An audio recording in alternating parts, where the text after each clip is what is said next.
Hi there, welcome to our video on multi-step equations, putting all the things together. This is where a lot of the lessons then and concepts that we've been covering really come together with some more complex problems. There were some kids outside the window being really loud a moment ago, so I think they have moved on. Hopefully you cannot hear them. Please like and subscribe to the channel if you find this video helpful, and leave a comment for me and let me know what you'd like to see on the channel. If you have questions about what I cover in this video or specific topics that have been bugging you that you would like to see me put a video together to explain those concepts, please let me know by leaving a comment. So we are covering in this lesson multi-step linear equations. This synthesizes a lot of the material we've covered thus far if you've been following along in the sequence of videos. Now, if you're just jumping into this lesson and haven't done the other lessons in the sequence, I do want to go over the key skills that you need heading in. To synthesize means to pull together, okay? So what we're going to do is look at several concepts and key skills that you've developed and then put them all into one problem. One of the things you need to be able to do is you need to be able to distribute. Okay, so if I were to show you this, you would need to know what that means, what to do with it, and so forth. You need to be able to combine like terms, and I will often use the letter CLT for combine like terms because I don't like to write it out all the time, but that would be this skill here. If you had 3x squared plus negative 5x squared, that you would know that those combine to negative 2x squared. You need to know your order of operations. So please excuse my dear Aunt Sally, what order we do things in and why we do them in that order. So we want to make sure we're good on order of operations, and you should be good at solving one-step equations, which was an unexpectedly long video that I recorded because it turns out that a lot of the concepts going into those one-step equations are crucial for moving forward. So what I will do is I will link my lessons in the description box on some of these topics so that you can check those out if you realize that this lesson is moving a little bit too fast for you. So if we get into the body of this lesson and you realize that there are some steps or some vocabulary that I'm talking about and you don't know what those things are or you're not comfortable doing them, go back to the description box, check out those lessons. It is worth it to go back and see the lesson rather than trying to catch up on the fly in the middle of a lesson that's moving a little bit too fast. So here's the general strategy for solving a multi-step linear equation. We're going to simplify the side of the equation that has the variable. Now, in the next lesson, we'll look at when you have the variable on both sides of the equation, but for now, it's only going to be on one side. We're going to focus on simplifying that, and then we'll undo what we see has been done using inverses. So once we get it simplified, we will look at, okay, what has been done to our variable, and then we're going to use inverse operations to isolate the x and figure out what our variable is. So looking at this is what is called a two-step equation here. So this is a two-step, and sometimes two-step equations get their own lesson. They are extremely common in math, and when we get to factoring quadratics, we will often have two-step equations in that. So let's take a look at the variable. Now, remember, when we are asked to solve something, we are asked for the value of the variable that will make the equation true. So we want to figure out what is the value of x that when I plug it in, I will get 12 equals 12, which would be our true statement. Now, you might be able to do that in your head, but as I noted in the video on one-step equations, these equations will very quickly get to the point where no, you cannot just look at them and know what the answer is. And so we want to hone those algebra skills. Now, here's where the order of operations comes in.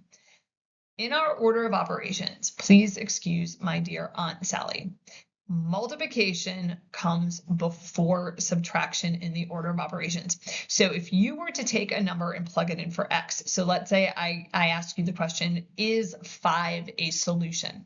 So you would take 5, you would plug it in, and what you would do is you would do 3 times 5. So you would multiply first, and then you would do 3 times 5 is 15, and then you do 15 minus the 6 because the subtraction would come after the multiplication. So you do the subtraction second. And that would be the order that you would do that in.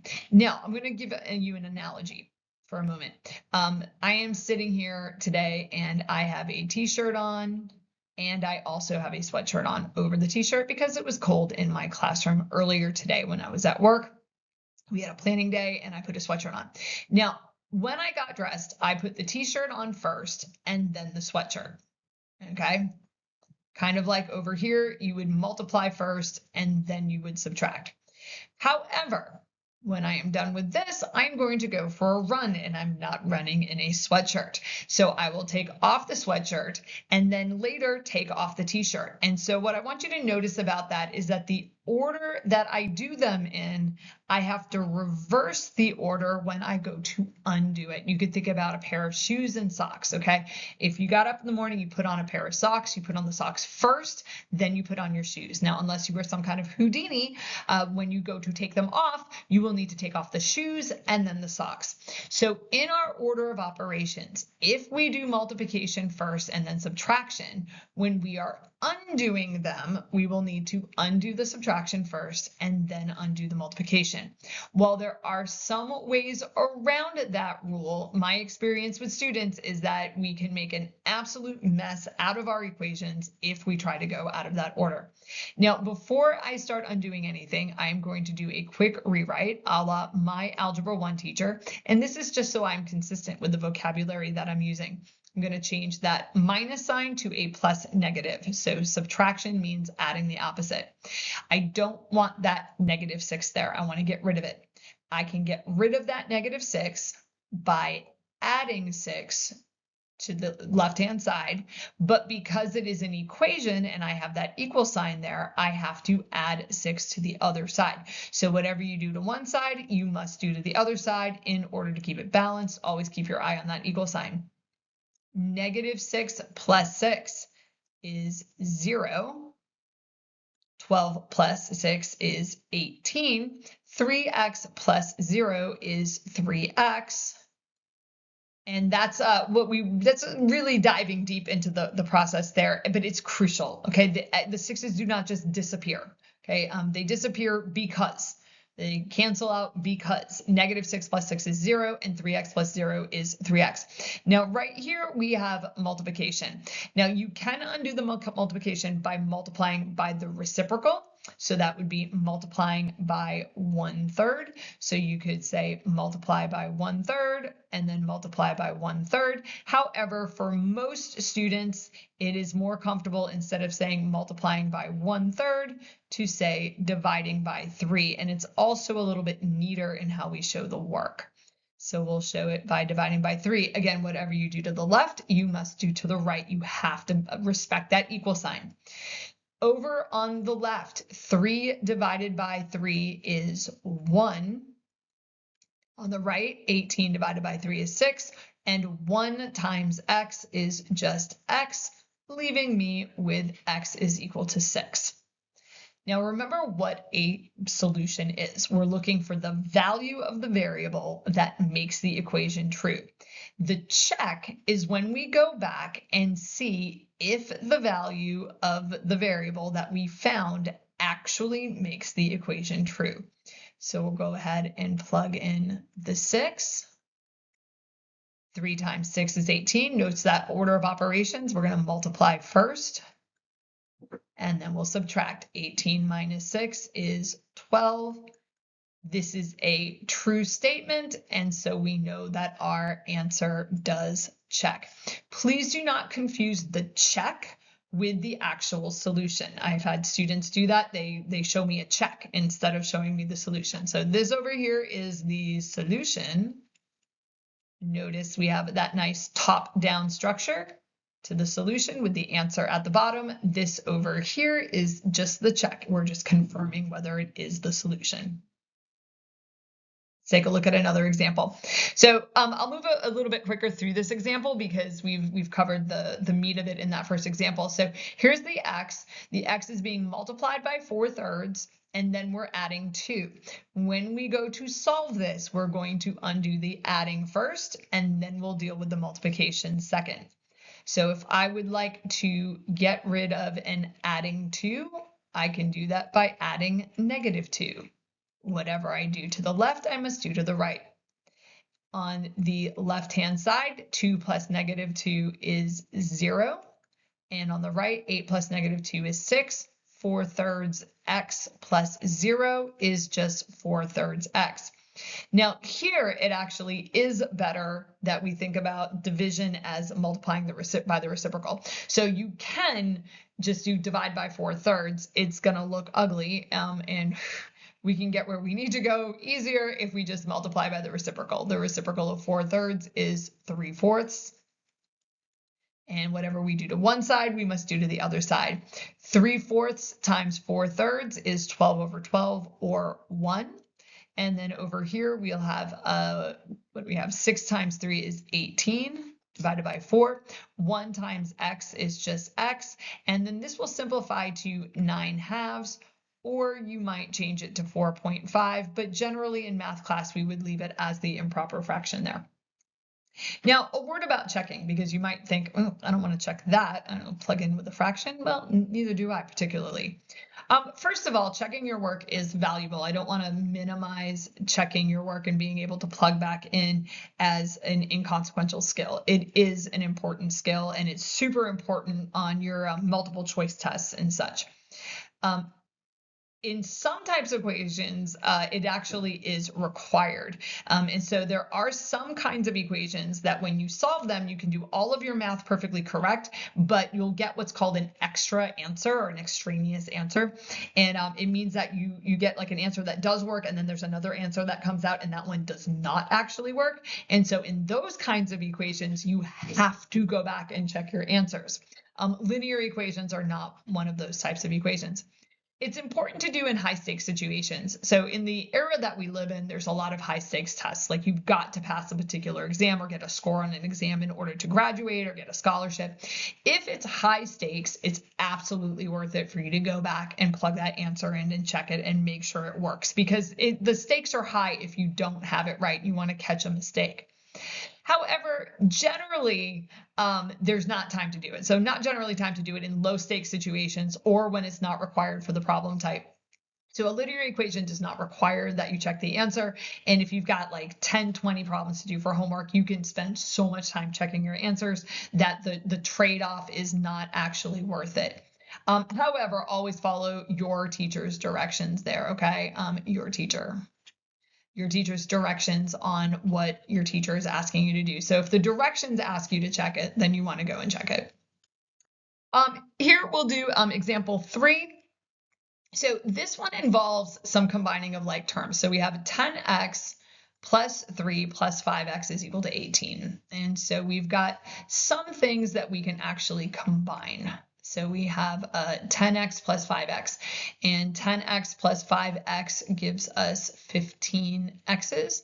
The plus 3 comes down, and the 18 comes down. And now we're back to that two-step equation. So this is what I said earlier when I said we have a, we'll simplify the side that's got the x, and then we'll undo to solve. So this has got a simplification example. You are simplifying the 10x plus the 5x. I've got the plus 3 there, and I know I can get rid of that if I add a -3. Just make sure you do it to both sides. 3 plus -3 is 0. 18 plus -3 is 15. 15x plus 0 is 15x. 15 equals 15. And then this is multiplication right there between the 15 and the x. And we can undo multiplication with division. 15 divided by 15 is 1. And we actually end up with that on both sides. 1 times x is just x. And we get x is equal to 1. Now, I do have the check over here, mostly because I just want you to see that if you have x in multiple places, you would simply plug in the value everywhere you have it. So we have 10 times x, so we'll do 10 times 1, plus 3, and then we'll have 5 times x, so that'll be 5 plus 1. And then you need that order of operations. 10 times 1 is 10, 5 times 1 is 5, and then we'll add going from left to right. You can do this in one step. But 13 plus 5 is 18, and we see that it works. And all that does is confirm that x does equal to 1. This is the value of the variable that makes it true. And if you have the variable in more than one place, you simply plug in whatever value you got for it in all of the places where you see the variable. Okay, let's take a look at this example. So this one involves distribution and combining like terms. Aside from putting the x on both sides of the equal sign, this is about as messy as it can get. So to simplify the side that's got the variable, we will distribute. Now, remember from our distribution lesson that the arrows are not the distribution. The arrows are something that teachers do to make it clear that we are going to go through the distribution process there. So we will start by doing -2 times x, and then we will have -2 times 3. And then good math form says anything that you're not using. So you're not using the 4x, the 3, the equals, like we're not using any of that. We're going to copy it down. Now, when I copy down this subtraction here, I'm going to copy it down as plus -3, just so I'm being consistent with that. -2 times x is just -2x. Here we have -2 times 3 is -6. And once again, everything else gets copied down, and you might feel like, well, that just seems like a lot of writing. Well, sort of, but it's also going to help you avoid so many mistakes. Now, we do have some like terms here. We have -2x and we have a 4x. So -2x plus 4x is going to give us positive 2x. And then we have another set of like terms. We have a -6 plus a -3, and that gives us plus -9. And now we're back to where we were before. So we go through that simplification process, and then we get it to this like 1 or 2 step equation when we're done. And then all of those pretty much solve the same way. So I have a -9, and I don't want that there. I want to undo the adding of the -9, and I can do that by adding a +9. And then if I add a +9 to the left, I need to make sure I add a +9 to the right as well. -9 plus 9 is 0. And then over here we have 11 plus 9 is 20. 2x plus 0 is just 2x. This is multiplication. So we will undo multiplication with division. 2 divided by 2 is 1, leaving me with 1x. 20 divided by 2 is 10. And 1 times x is simply equal to x. And there is our solution. Notice top down, okay? And each line comes from the line above it. So if somebody were to ask you, where did you get a 0 from? Well, I got it from -9 plus 9. If somebody said, where did you get a 10 from? I got it from 20 divided by 2. Every line, where did the -6 come from? It came from -2 times 3. Where'd you get a -2 times 3 from? I distributed the -2. So every step follows from the line above it, and you, the doer of the math, should be able to point to any number, any operation. If somebody were to ask you a question, you could say, this is what I did. If somebody said, where did you get a -9 from? I combined -6 plus -3 to get the -9. Okay, so really keep that work nice and structured.